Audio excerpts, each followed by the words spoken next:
بسم اللہ الرحمن الرحیم۔ السلام علیکم۔ ایک یہودی عالم کے نبی صلی اللہ علیہ وسلم سے چند سوالات۔ حضرت ثوبان رسول اللہ صلی اللہ علیہ وسلم کے آزاد کردہ غلام نے بیان کیا کہ میں رسول اللہ صلی اللہ علیہ وسلم کے پاس کھڑا ہوا تھا، اتنے میں علماء یہود کا ایک عالم آیا اور السلام علیکم یا محمد کہا۔ یہ سن کر میں نے اسے ایسا دھکا دیا قریب تھا کہ زمین پر گر پڑتا۔ وہ بولا، تم نے مجھے دھکا کیوں دیا؟ میں نے جواب دیا کہ تو یا رسول اللہ کہہ کر حضور صلی اللہ علیہ وسلم سے مخاطب کیوں نہیں ہوا؟ یہودی عالم بولا، میں نے تو آپ صلی اللہ علیہ وسلم کو اس نام سے بلایا ہے جو ان کے گھر والوں نے اس کا رکھا ہے۔ یہ مکالمہ سن کر رسول اللہ صلی اللہ علیہ وسلم نے فرمایا، واقعی میرا نام محمد ہے، میرے گھر والوں نے میرا ہی نام رکھا ہے۔ اب یہودی نے کہا، میں آپ صلی اللہ علیہ وسلم کی خدمت میں کچھ پوچھنے کے لیے حاضر ہوا ہوں۔ حضور صلی اللہ علیہ وسلم نے ان سے فرمایا، میں اگر تجھے کچھ بتاؤں تو کیا کوئی چیز تیرے لیے سود مند ہوگی؟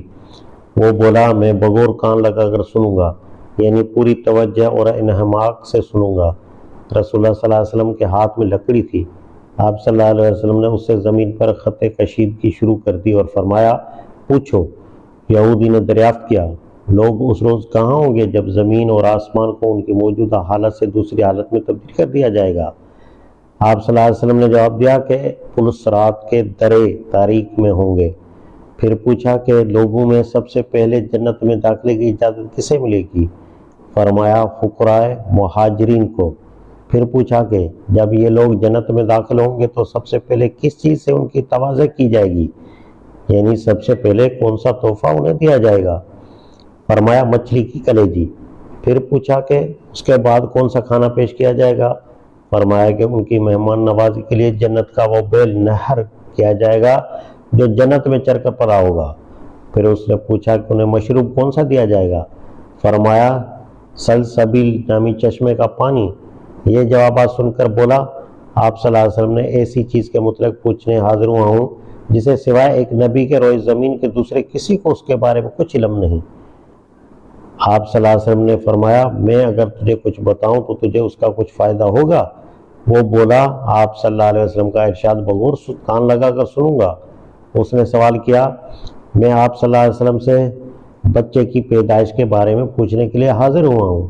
آپ صلی اللہ علیہ وسلم نے فرمایا، مرد کا پانی منی سفیدی مائل اور عورت کا پانی منی زردی مائل ہوتا ہے۔ جب یہ دونوں ملتے ہیں اور مرد کی منی عورت کی منی پر غالب آ جاتی ہے تو اللہ کے حکم سے لڑکا ہوتا ہے، اور جب عورت کی منی مرد کی منی پر غالب آتی ہے تو اللہ کے حکم سے لڑکی ہوتی ہے۔ یہ جواب سن کر یہودی عالم بول اٹھا کہ آپ صلی اللہ علیہ وسلم نے سچ فرمایا، بلا شبہ آپ نبی ہیں۔ پھر پیٹھ پھیر کر چلا گیا۔ رسول اللہ صلی اللہ علیہ وسلم نے فرمایا، اس شخص نے مجھ سے ایسی بات دریافت کی جس کا مجھے اس سے پہلے کوئی علم نہیں تھا، تاکہ اللہ تعالیٰ نے اس بارے میں مجھے علم عطا فرمایا۔